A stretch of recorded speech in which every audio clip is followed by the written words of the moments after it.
ਸਤਿ ਸ਼੍ਰੀ ਅਕਾਲ ਜੀ। ਸਵਾਗਤ ਹੈ ਤੁਹਾਡੇ ਆਪਣੇ YouTube ਚੈਨਲ ਐਜੂਕੇਸ਼ਨਲ ਗਾਈਡ ਵਿੱਚ।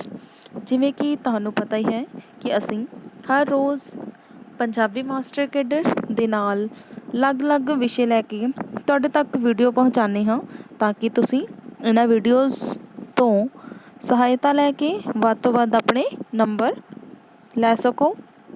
ਸੋ ਇਸੇ ਹੀ ਸੂਰਤ ਵਿੱਚ ਅੱਜ ਅਸੀਂ ਤੁਹਾਡੇ ਤੱਕ ਪੰਜਾਬੀ ਨਿੱਕੀ ਕਹਾਣੀ ਦਾ ਇਤਿਹਾਸ ਦਾ ਵਿਸ਼ਾ ਕਰਨ ਜਾ ਰਹੇ ਹਾਂ।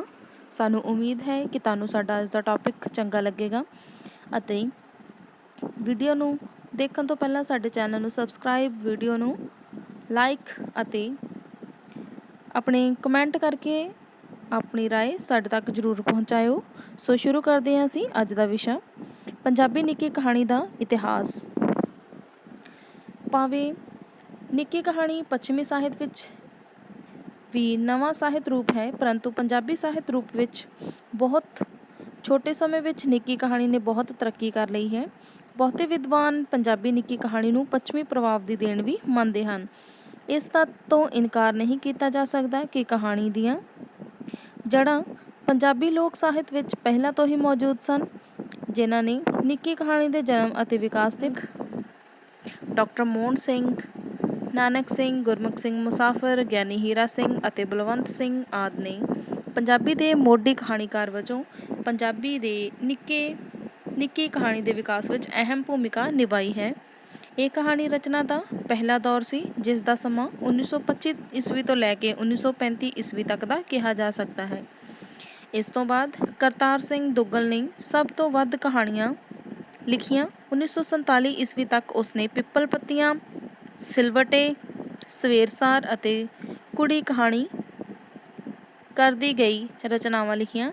ਕਹਾਣੀ ਸੰਗ੍ਰਹਿ ਪੰਜਾਬੀ ਸਾਹਿਤ ਨੂੰ ਦਿੱਤੇ ਸੰਤ ਸਿੰਘ ਸ਼ੇਖੋਂ ਨੇ 1947 ਈਸਵੀ ਤੱਕ ਸਿਰਫ ਇੱਕੋ ਕਹਾਣੀ ਸੰਗ੍ਰਹਿ ਸਮਾਚਾਰ ਪੰਜਾਬੀ ਸਾਹਿਤ ਦੇ ਹਵਾਲੇ ਕੀਤਾ। ਸਮਾਚਾਰ ਕਹਾਣੀ ਸੰਗ੍ਰਹਿ ਦੀਆਂ ਕਹਾਣੀਆਂ ਵਿੱਚ ਸਮਾਜਵਾਦੀ ਯਥਾਰਥਵਾਦੀ ਦ੍ਰਿਸ਼ਟੀ ਪ੍ਰਧਾਨ ਹੈ। 1947 ਤੋਂ ਪਹਿਲਾਂ ਗੁਰਬਖਸ਼ ਸਿੰਘ ਦੀਆਂ ਅਨੋਖੇ ਤੇ ਇਕੱਲੇ ਵੀਣਾ ਵਿਨੋਦ, ਨਾਗਪ੍ਰੀਤ ਦਾ ਜਾਦੂ, ਪ੍ਰੀਤ ਕਹਾਣੀਆਂ ਆਦਿ ਪੁਸਤਕਾਂ ਮਿਲਦੀਆਂ ਹਨ। ਸੁਜਾਨ ਸਿੰਘ ਨੇ ਵੀ ਇਸ ਕਾਲ ਦਾ ਇੱਕ ਉੱਘਾ ਕਹਾਣੀਕਾਰ ਹੈ।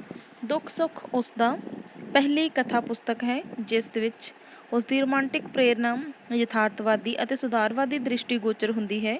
ਦਵਿੰਦਰ ਸਥਿਆਰਥੀ, ਮਹਿੰਦਰ ਸਿੰਘ ਸਰਨਾ ਅਤੇ ਰਜਿੰਦਰ ਸਿੰਘ ਬੇਦੀ ਨੇ ਵੀ ਇਸ ਕਾਲ ਦੇ ਵਿੱਚ ਕਈ ਮਹੱਤਵਪੂਰਨ ਰਚਨਾਵਾਂ ਪਾਠਕਾਂ ਨੂੰ ਦਿੱਤੀਆਂ। ਪੰਜਾਬੀ ਨਿੱਕੀ ਕਹਾਣੀ ਦਾ ਅਜੋਕਾ ਰੂਪ ਪੂਰੀ ਤਰ੍ਹਾਂ ਨਿਖਰ ਕੇ 1940 ਦੇ ਨੇੜੇ ਤੇੜੇ ਸਾਹਮਣੇ ਆਇਆ।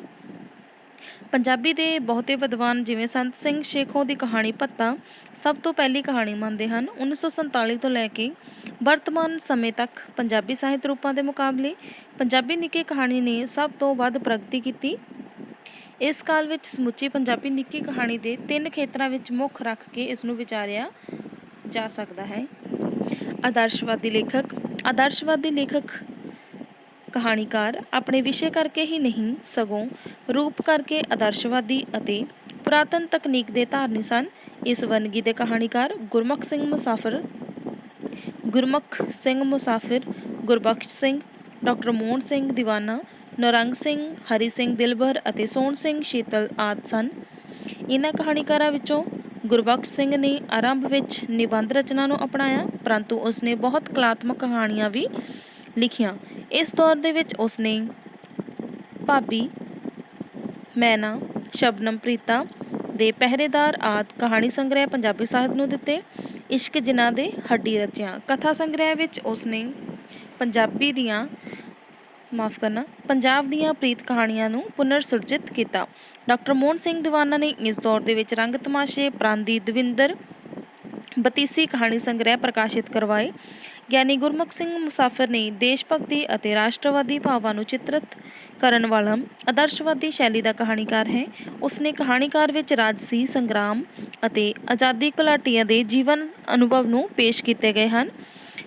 ਗਟਾਰ, ਆਲ੍ਹਣੇ ਦੇ ਬੋਰਡ ਅਤੇ ਔਲਾ ਵਾਲੇ ਉਸ ਦੇ ਵਰਣਨਯੋਗ ਕਹਾਣੀ ਸੰਗ੍ਰਹਿ ਹਨ।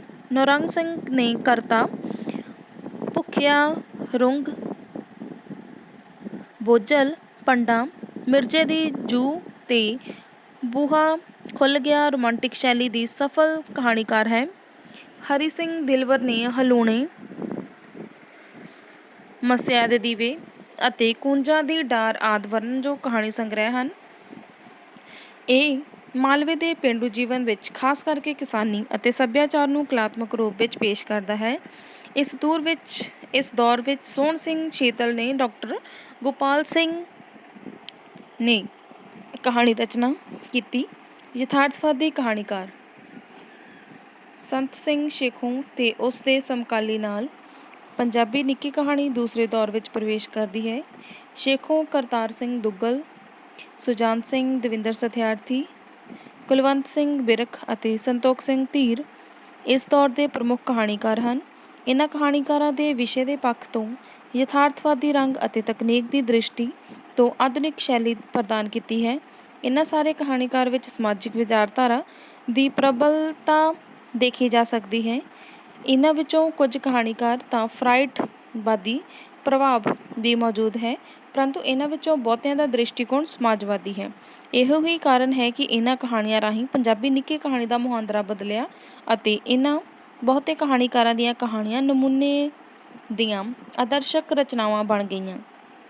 ਸੁਜਾਨ ਸਿੰਘ ਨੇ 1947 ਦੇ ਮਗਰੋਂ ਮਨੁੱਖ ਤੇ ਪਸ਼ੂ, ਨਰਕਾਂ ਦੇ ਦੇਵਤੇ, ਨਵਾਂ ਰੰਗ, ਸਵਾਲ ਜਵਾਬ ਆਦਿ ਕਹਾਣੀ ਸੰਗ੍ਰਹਿ ਪੰਜਾਬੀ ਸਾਹਿਤ ਨੂੰ ਦਿੱਤੇ। ਇਹਨਾਂ ਕਹਾਣੀਆਂ ਵਿੱਚ ਉਸ ਨੇ ਸਮਾਜਵਾਦ ਤੇ ਪ੍ਰਗਤੀਵਾਦੀ ਦ੍ਰਿਸ਼ਟੀਕੋਣ ਉਜਾਗਰ ਹੁੰਦਾ ਹੈ।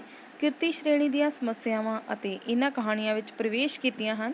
ਕਰਤਾਰ ਸਿੰਘ ਦੁੱਗਲ ਇਸ ਦੌਰ ਦਾ ਸਰਵੋਤਮ ਕਹਾਣੀਕਾਰ ਹੈ, ਜਿਸ ਨੇ ਅੱਗ ਖਾਣ ਵਾਲੇ, ਡੰਗਰ, ਨਵਾਂ ਘਰ, ਕਰਾਮਾਤ, ਫੁੱਲ ਤੋੜਨਾ ਮਨਾ ਹੈ ਆਦਿ ਕਹਾਣੀ ਸੰਗ੍ਰਹਿ ਪ੍ਰਕਾਸ਼ਿਤ ਕਰਵਾਏ। ਪੋਠੋਹਾਰ ਤੋਂ ਲੈ ਕੇ ਦੇਸ਼ ਦੇ ਅਨੇਕ ਭਾਗਾਂ ਤੱਕ ਉਸ ਦੀ ਕਹਾਣੀ ਦਾ ਖੇਤਰ ਫੈਲਿਆ ਹੋਇਆ ਹੈ ਅਤੇ ਅਣਗਿਣਤ ਵਿਸ਼ੇ, ਮਨੋਵਿਰਤੀਆਂ, ਸਮੱਸਿਆਵਾਂ ਅਤੇ ਉਲਝਣਾਂ ਇਹਨਾਂ ਕਹਾਣੀਆਂ ਵਿੱਚ ਚਿਤਰਿਆ ਹੋਈਆਂ ਹਨ। ਪਾਤਰਾਂ ਦੇ ਮਨੋਵਿਗਿਆਨਿਕ ਪੱਖ ਤੇ ਫਰਾਇਡਵਾਦੀ ਦ੍ਰਿਸ਼ਟੀਕੋਣ ਔਰਤ ਤੇ ਮਰਦ ਦੇ ਸੰਬੰਧ ਦੀਆਂ ਕਹਾਣੀਆਂ ਦੀ ਸਮੱਗਰੀ ਬਣਦੀਆਂ ਹਨ। ਦਵਿੰਦਰ ਸਥਿਆਰਥੀ ਨੇ ਇਸ ਕਾਲ ਵਿੱਚ ਦੇਵਤਾ ਡਿੱਗ ਪਿਆ, ਤਿੰਨ ਬੂਹਿਆਂ ਵਾਲਾ ਘਰ ਪੰਜਾਬੀ ਸਾਹਿਤ ਨੂੰ ਦਿੱਤੇ। ਇਸ ਦੌਰ ਦੇ ਵਿੱਚ ਹੋਰ ਚਰਚਿਤ ਕਹਾਣੀਕਾਰ ਕੁਲਵੰਤ ਸਿੰਘ ਬਿਰਖ, ਜਿਸ ਨੇ ਸ਼ਾਹ ਵੇਲਾ, ਤੂੜੀ ਦੀ ਪੰਡ, ਨਵੇਂ ਲੋਕ, ਦੁੱਧ ਦਾ ਛੱਪੜ, ਏਕਸ ਕੇ ਹਮ ਬਾਰਕ, ਗੋਲਾ ਕਹਾਣੀ ਸੰਗ੍ਰਹਿ ਪ੍ਰਕਾਸ਼ਿਤ ਕਰਵਾਏ। ਕੁਲਵੰਤ ਸਿੰਘ ਦੀਆਂ ਕਹਾਣੀਆਂ ਵਿੱਚ ਬੋਧਾਤਮਿਕ ਅਤੇ ਚੇਤਨਤਾ ਹੈ। ਸੰਤੋਖ ਸਿੰਘ ਧੀਰ ਨੇ ਇਸ ਕਾਲ ਦੇ ਵਿੱਚ ਸਵੇਰ ਹੋਣ ਤੱਕ, ਸਾਂਝੀ ਕੰਧ ਕਹਾਣੀ ਸੰਗ੍ਰਹਿ ਪੰਜਾਬੀ ਸਾਹਿਤ ਨੂੰ ਦਿੱਤੇ। ਇਹਨਾਂ ਕਹਾਣੀਕਾਰਾਂ ਤੋਂ ਇਲਾਵਾ ਗੁਰਚਰਨ ਸਿੰਘ ਸੈਂਸਰਾ, ਗੋਪਾਲ ਸਿੰਘ ਦਰਦੀ, ਸੁਰਿੰਦਰ ਸਿੰਘ ਨਰੂਲਾ, ਗੁਰਚਰਨ ਸਿੰਘ ਅਤੇ ਕਹਾਣੀਕਾਰਾਂ ਨੇ ਵੀ ਪੰਜਾਬੀ ਕਹਾਣੀ ਨੂੰ ਅੱਗੇ ਤੋਰਿਆ ਅਤੇ ਪੰਜਾਬੀ ਸਾਹਿਤ ਦੇ ਭੰਡਾਰ ਵਿੱਚ ਵਾਧਾ ਕੀਤਾ। ਨਵੇਂ ਪ੍ਰਯੋਗਕਾਰ ਪੰਜਾਬੀ ਦੇ ਬਹੁਤ ਸਾਰੇ ਕਹਾਣੀਕਾਰ ਅਜਿਹੇ ਹਨ ਜਿਨ੍ਹਾਂ ਨੇ ਕਿਸੇ ਪ੍ਰਵਿਰਤੀ ਜਾਂ ਵਾਦ ਨਾਲ ਜੁੜ ਕੇ ਕਹਾਣੀਆਂ ਨਹੀਂ ਲਿਖੀਆਂ, ਸਗੋਂ ਜੀਵਨ ਦੀਆਂ ਵਿਭਿੰਨ ਸਮੱਸਿਆਵਾਂ, ਪਰਤਾਂ ਅਤੇ ਗੁੰਝਲਤਾਵਾਂ ਨੂੰ ਆਪੋ ਆਪਣੇ ਦ੍ਰਿਸ਼ਟੀਕੋਣ ਅਤੇ ਨਿੱਕੀ ਕਹਾਣੀ ਦੇ ਮਾਧਿਅਮ ਵਿੱਚ ਪਾਠਕਾਂ ਤੱਕ ਪਹੁੰਚਾਇਆ। ਇਹਨਾਂ ਕਹਾਣੀਕਾਰਾਂ ਵਿੱਚ ਗੁਲਜ਼ਾਰ ਸਿੰਘ ਸੰਧੂ, ਪ੍ਰੇਮ ਪ੍ਰਕਾਸ਼, ਵਰਿਆਮ ਸੰਧੂ, ਗੁਰਦਿਆਲ ਸਿੰਘ, ਗੁਰਚਰਨ ਸਿੰਘ ਭੁੱਲਰ, ਜਸਵੰਤ ਸਿੰਘ ਵਿਰਦੀ ਆਦਿ ਦੇ ਨਾਮ ਵਰਣਨਯੋਗ ਹਨ। ਗੁਲਜ਼ਾਰ ਸਿੰਘ ਸੰਧੂ ਦੀਆਂ ਕਹਾਣੀਆਂ ਵਧੇਰੇ ਕਰਕੇ ਪੰਜਾਬ ਦੇ ਕਿਸਾਨੀ ਸਮਾਜ ਨਾਲ ਸੰਬੰਧ ਰੱਖਦੀਆਂ ਹਨ। ਆਪਣੀਆਂ ਕਹਾਣੀਆਂ ਵਿੱਚ ਉਹ ਬੇਲਾਗ ਹੋ ਕੇ ਭ੍ਰਿਸ਼ਟਾਚਾਰ ਅਤੇ ਅਨੈਤਿਕਤਾ ਦਾ ਪਰਦਾਫਾਸ਼ ਕਰਦਾ ਹੈ ਅਤੇ ਨੈਤਿਕ ਤੇ ਮਾਨਵੀ ਕਦਰਾਂ ਕੀਮਤਾਂ ਦਾ ਪੱਖ ਪੂਰਦਾ ਹੈ। ਹੁਸਨ ਤੇ ਹਾਣੀ, ਸੋਨੇ ਦੀ ਇੱਟ, ਅਸਰ ਕਥਾ, ਇੱਕ ਸਾਂਝ ਪੁਰਾਣੀ ਉਸ ਦੇ ਕਹਾਣੀ ਸੰਗ੍ਰਹਿ ਹਨ। ਪ੍ਰੇਮ ਪ੍ਰਕਾਸ਼ ਦਾ ਪੰਜਾਬੀ ਦੀਆਂ ਜਾਣਿਆ ਪਛਾਣਿਆ ਕਹਾਣੀਕਾਰ ਹੈ, ਜਿਸ ਨੇ ਪੰਜਾਬੀ ਦੀਆਂ ਮੁੱਢਲੀਆਂ ਕਹਾਣੀਆਂ ਵਿੱਚ ਨਸਲਵਾਦ ਲਹਿਰ ਦੀਆਂ ਘਟਨਾਵਾਂ ਨੂੰ ਵਿਸ਼ਾ ਬਣਾਇਆ ਅਤੇ ਉਸ ਤੋਂ ਬਾਅਦ ਪੰਜਾਬੀ ਵਿੱਚ ਉਸ ਨੇ ਬਹੁਤ ਕਹਾਣੀਆਂ ਪੜ੍ਹੇ ਲਿਖੇ, ਖਾਂਦੇ ਪੀਂਦੇ ਵਰਗ ਤੇ ਮਰਦ ਤੇ ਔਰਤ ਦੀਆਂ ਮਾਨਸਿਕ ਗੁੰਝਲਾਂ ਨੂੰ ਅਤੇ ਕਾਮਕ ਰਿਸ਼ਤਿਆਂ ਨੂੰ ਵੀ ਆਪਣੀਆਂ ਕਹਾਣੀਆਂ ਦਾ ਵਿਸ਼ਾ ਬਣਾਇਆ। ਕੱਚ ਕੜੇ, ਨਮਾਜ਼ੀ, ਮੁਕਤੀ, ਸ਼ਵੇਤਾਂਬਰ ਨੇ ਕਿਹਾ ਸੀ, ਰੰਗਮੰਚ ਤੇ ਭਿਕਸ਼ੂ ਆਦਿ ਉਸ ਦੇ ਪ੍ਰਸਿੱਧ ਕਹਾਣੀ ਸੰਗ੍ਰਹਿ ਹਨ ਗੁਰਚਰਨ ਸਿੰਘ ਭੁੱਲਰ ਨੇ ਓਪਰਾ ਮਰਦ, ਮੈਂ ਗਜ਼ਨਵੀ ਨਾਰੀ, ਵਕਤਾਂ ਮਾਰੇ, ਦੀਵੇ ਵਾਂਗ ਬਲਦੀ ਅੱਗ, 21ਵੀਂ ਸਦੀ ਆਦਿ ਕਹਾਣੀ ਸੰਗ੍ਰਹਿ ਪੰਜਾਬੀ ਸਾਹਿਤ ਨੂੰ ਦਿੱਤੇ ਅਤੇ ਪੰਜਾਬੀ ਸਾਹਿਤ ਭੰਡਾਰ ਵਿੱਚ ਵਾਧਾ ਕੀਤਾ। ਉਹ ਸ਼ਹਿਰੀ ਅਤੇ ਪੇਂਡੂ ਸਮਾਜ ਵਿੱਚ ਕਹਾਣੀਆਂ ਦੇ ਵਿਸ਼ੇ ਦੇ ਵਿੱਚ ਚੋਣ ਕਰਦਾ ਹੈ ਅਤੇ ਪੰਜਾਬੀ ਜਨਮ ਭੂਮੀ ਬਠਿੰਡੇ ਦੇ ਸਥਾਨਕ ਸੱਭਿਆਚਾਰ ਅਤੇ ਕਿਸਾਨੀ ਜੀਵਨ ਦੀਆਂ ਕਦਰਾਂ ਕੀਮਤਾਂ ਤੇ ਕਲਾਤਮਕ ਵਿਸ਼ਲੇਸ਼ਣ ਕਰਦਾ ਹੈ। ਗੁਰਦਿਆਲ ਸਿੰਘ ਨੇ ਪ੍ਰਮੁੱਖ ਰੂਪ ਵਿੱਚ ਨਾਵਲਕਾਰ ਹੈ, ਪਰੰਤੂ ਉਸਨੇ ਸੱਗੀ ਫੁੱਲ, ਚੰਦ ਦਾ ਬੂਟਾ, ਕੁੱਤਾ ਤੇ ਆਦਮੀ ਅਤੇ ਪੱਕਾ ਠਿਕਾਣਾ ਕਹਾਣੀ ਸੰਗ੍ਰਹਿ ਪੰਜਾਬੀ ਸਾਹਿਤ ਪਾਠਕਾਂ ਨੂੰ ਦਿੱਤੇ, ਜਿਨ੍ਹਾਂ ਵਿੱਚ ਉਸਨੇ ਮਾਲਵੇ ਦੇ ਸੱਭਿਆਚਾਰ ਅਤੇ ਕਿਰਤੀ ਲੋਕਾਂ ਦੀਆਂ ਸਮੱਸਿਆਵਾਂ ਦਾ ਭਰਪੂਰ ਚਿੱਤਰਣ ਕੀਤਾ ਹੈ।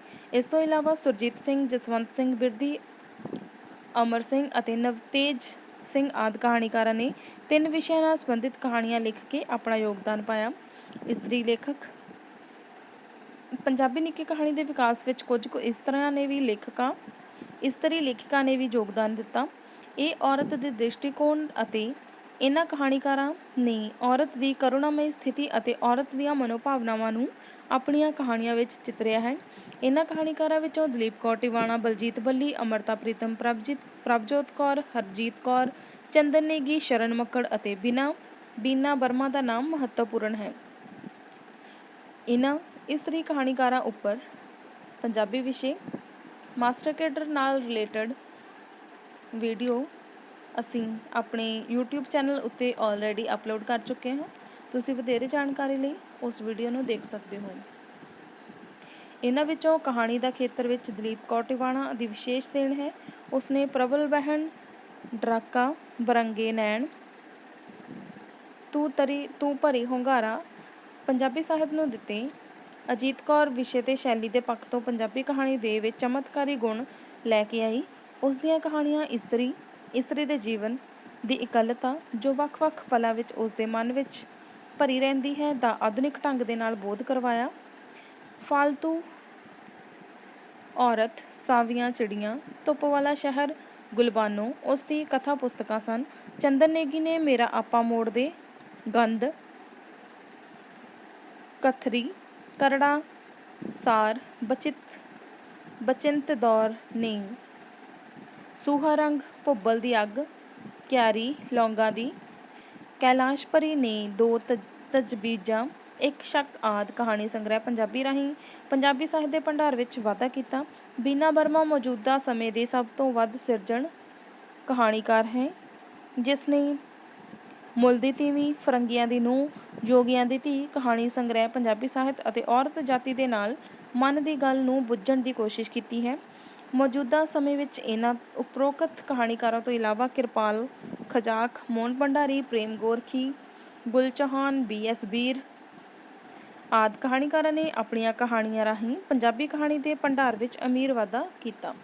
ਸੋ ਇਹ ਸੀ ਜੀ ਸਾਡਾ ਅੱਜ ਦਾ ਟੌਪਿਕ, ਪੰਜਾਬੀ ਨਿੱਕੀ ਕਹਾਣੀ ਦਾ ਇਤਿਹਾਸ। ਅਸੀਂ ਆਸ ਕਰਦੇ ਹਾਂ ਕਿ ਅੱਜ ਦੀ ਵੀਡੀਓ ਚੰਗੀ ਲੱਗੀ ਹੋਵੇਗੀ ਅਤੇ ਇਸੇ ਹੀ ਨਾਲ ਅਸੀਂ ਅੱਜ ਦੇ ਵਿਸ਼ੇ ਨੂੰ ਇੱਥੇ ਹੀ ਵਿਰਾਮ ਦਿੰਦੇ ਹਾਂ। ਜੇਕਰ ਤੁਹਾਨੂੰ ਸਾਡੀ ਵੀਡੀਓ ਵਧੀਆ ਲੱਗੀ ਤਾਂ ਸਾਡੀ ਵੀਡੀਓ ਨੂੰ ਲਾਈਕ ਅਤੇ ਚੈਨਲ ਨੂੰ ਸਬਸਕ੍ਰਾਈਬ ਜ਼ਰੂਰ ਕਰ ਲਿਓ ਤਾਂ ਕਿ ਤੁਹਾਨੂੰ ਆਉਣ ਵਾਲੀਆਂ ਵੀਡੀਓ ਦਾ ਨੋਟੀਫਿਕੇਸ਼ਨ ਸਭ ਤੋਂ ਪਹਿਲਾਂ ਆ ਸਕੇ। ਵੀਡੀਓ ਨੂੰ ਐਂਡ ਤੱਕ ਦੇਖਣ ਲਈ ਤੁਹਾਡਾ ਧੰਨਵਾਦ।